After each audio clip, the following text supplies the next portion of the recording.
Eternal Sunshine of the Spotless Mind. This 2004 film has been on my top 5 favorite movies of all time since it came out. It is directed by Michel Gondry, French director, and it stars Jim Carrey and Kate Winslet and an incredible cast: Kirsten Dunst, Elijah Wood, Mark Ruffalo, Tom Wilkinson. Music is done by John Bryan, incredible. This film is so special and unique. It's pieces of memories juxtaposed with reality that doesn't feel like reality. It's a bit mundane and frustrating. You just want to go back into the memory as you're watching it. So if you have not seen this movie, find it online somewhere. It is just absolutely a priceless gem of a movie. Jim Carrey, his character, Joel, and Kate Winslet's character, Clementine, they are sort of opposites attract type couple, and Joel, Jim Carrey's character, is, a bit uptight and a little self-conscious, and Kate Winslet's character, Clementine, is this sort of wild child, fly by the seat of her pants.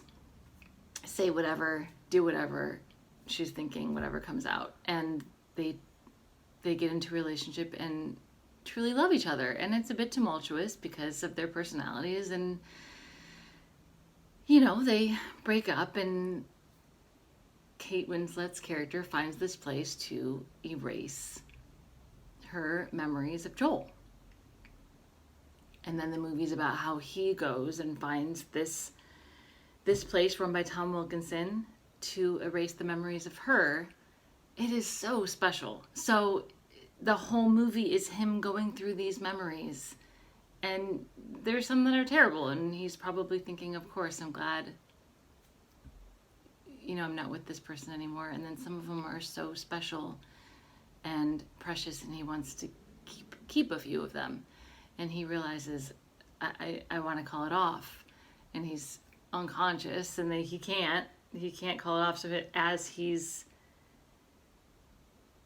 unconscious going through this procedure, him and Kate Winslet hide in different types of memories from his childhood before they even met. It's so fascinating how we can think about, like, who are we? Are we made up of our memories? Are we made up of our past? Are we made up of memories that haven't happened yet?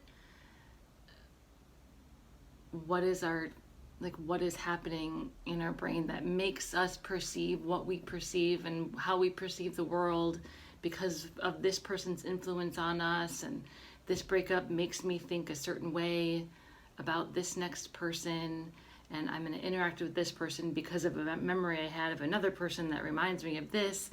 Does any of that even matter? Can we erase it all? I think anyone who's been through a relationship and a breakup has thought at one time or another, of course, I don't want these memories. I don't want to think. I don't ever want that memory to even pop up ever in my mind again. I've completely thought that. I would totally love to go to a place like that and surgically eradicate brain cells so that I never have to think about certain memories. And then there's other times when you're filled with love and peace and you want to just be grateful for everything, and there's a memory that's beautiful. Okay, and I can be thankful for that. So it's really cool to get to those discussions of, would you take away your memory of a person? And even now, it's like memories aren't real. They're not real. I've added something more to that doesn't even exist. It's not how it happened, exactly how it happened. I added certain emotions to it, or feelings to it, or things that I logic to it, that so that I wouldn't feel certain feelings. That memory doesn't exist. It's thought vapor, in the words of the Untethered Soul, Michael Singer, Untethered Soul. They're just thought vapors. So what good are they? So this movie, Eternal Sunshine of the Spotless Mind, begs that question. It is well worth a revisit. I'd love to see it on a big screen again. I'm sure there's indie movie theaters somewhere in LA that are doing that. It is so special. I especially love Jim Carrey's performance as an incredibly brilliant comedian, to just see this raw anguish in him going through these really painful experiences and finding joy at the end of it.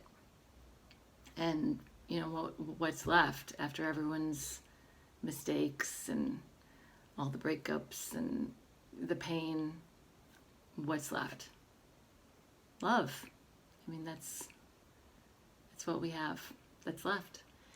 So it's a really great discussion. Would you guys want to keep all your memories, or would you like to burn some brain cells and get rid of some that you never want to think about again? So also, I do want to mention Michel Gondry's directing of this movie is just absolutely incredible. A lot of unique things when you watch interviews with him talk about this movie. He didn't really use any special effects at all. And when the camera's sort of trying to find Joel running through a memory and hiding, that was real in real time. He would have him duck through a thing, or go onto a table, or move through this hole, and then we'll cover the hole, and then the camera swings back and we see him again. So a lot of that is Michel Gondry just being a fearless and just really creative and incredibly brilliant director, and how he put the film together. And I love the scene when they're going through memories, and maybe this is even some of it's a created memory. They're in New York City, and the circus is going through Manhattan. And in an interview, Michel Gondry is saying, we found out about the circus going through the city at the last minute, and we just like grabbed a camera guy and the actors, and we wanted to create these really incredibly raw moments with these characters that were really special, that happened once, and then they're a thought vapor.